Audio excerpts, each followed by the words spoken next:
The glass runs floor to ceiling, and the whole city is laid out beneath you.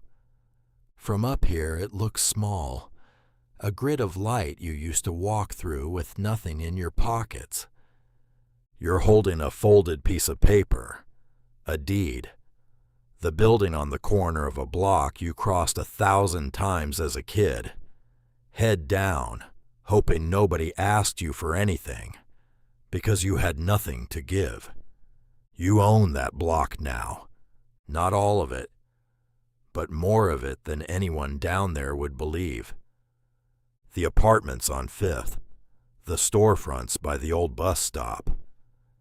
20 years ago, you were a broke teenager with a nearly empty fridge. Now the city calls you when it wants to sell. This is your journey. Chapter 1. Nothing. Age 15 to 16. The apartment is 2 rooms and a kitchen. Your mom works nights. You hear the door click at 10 p.m. and again near 6 a.m., and in between the quiet is heavy. Your jacket was your cousin's. Your shoes are a size too big, stuffed with tissue at the toe. Some mornings the fridge has a carton of eggs and not much else, and you learn to say you already ate. At school it's the small things that cut. A kid drops $4 on soda and chips without thinking. Another shows off new sneakers like they're nothing. You laugh along and keep your hands in your pockets. You're not jealous of the sneakers. You're doing math they don't have to do. You want the thing none of them think about, the ability to breathe, to hand your mom something one day and watch her shoulders finally drop. One night she comes home and sits at the table with her coat still on, too tired to take it off. You watch her from the hallway, and something in you goes cold and certain. Not like this. Not for the rest of your life. Chapter 2. The First Hustle. Age 16 to 18. It starts with a pair of dirty sneakers. Scuffed, gray laces, priced cheap. You know the model. Clean. They're worth 3 times what he's asking. You take the bus across town, meet him in a parking lot, check the stitching, and ride home holding the box on your lap like it's made of glass. That night you're at the kitchen sink at 1 a.m. with an old toothbrush, scrubbing them white again. New laces, good light, clean photos against a blank wall. They sell in 2 days. You make $40. You don't spend a cent of it. You buy 2 more pairs. Then it's cracked phones you learn to fix, consoles you test to be sure every port works. No car, so you plan routes around bus times and carry heavy boxes 6 blocks in the rain. You learn to negotiate without sounding desperate. That presentation is half the price. A few $100s becomes 1,000. 1,000 becomes a few thousand in a shoebox under your bed. Buy low. Fix what's cheap to fix. Photograph it right. Sell high. Never touch the profit. But by 18, you feel the ceiling. Only so many hours, so many boxes you can carry. Only 2 hands. The money is real, but it stops the second you do. Chapter 3. The Online Build. Age 19 to 22. You keep noticing the same thing. The small businesses you buy from, the phone repair guy, the little cleaning crew, are great at the work and terrible at getting customers. So you take the few thousand in the shoebox and bet it on that. You'll find those customers for them and charge for it. The first month is brutal. You call 20 businesses and 18 hang up. You sit up at 2 a.m. wondering if the shoebox money is just gone. Then a roofer says, yes. You send him 5 real leads in a week, and he calls back asking for more. That call changes something in your chest. You sign a second, then a fourth. You learn to sell without apologizing for the price. 3 months later, $1,000 comes in during a single month. Then, one impossible morning at 22, the number crosses 10,000. 10 grand. In a month. You still don't buy the car. You put it into ads and a contractor to help with the calls. But late one night, it hits you. If you stop calling, it stops paying. You didn't build an asset. You built yourself a very good job. Chapter 4. The First Business. Age 23 to 26. The idea arrives quietly. Why keep starting from zero when you can buy something that already works? You find a small commercial cleaning company. The owner is 60, tired, ready for a lake somewhere. Real contracts, real crews, steady, boring money. He wants more than you have, so you ask him to let you pay part of it over 3 years, out of the profits. He thinks about it for a week. He says yes. You sit across from him with a pen, and your hand is damp. If this breaks, you owe a man his retirement. You sign anyway. Then you go to work. You raise prices that hadn't moved in years. Nobody leaves. You chase the invoices people never paid. Profit climbs, quietly. You buy a second company the same way. Then you scrape together the down payment on a small, mixed-use building.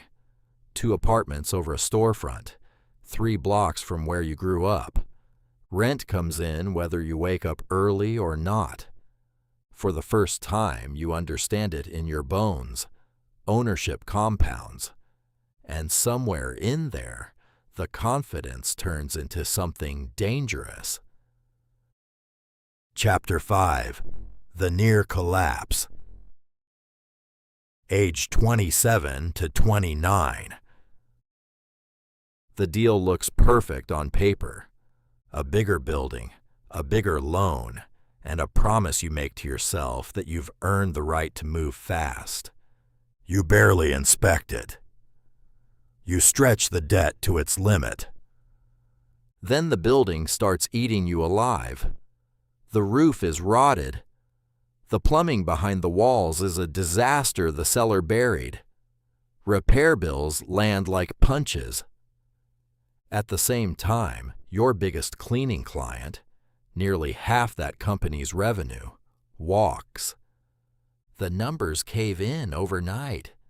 The loan payments don't care how you feel. You stop sleeping. Your reserves shrink week by week.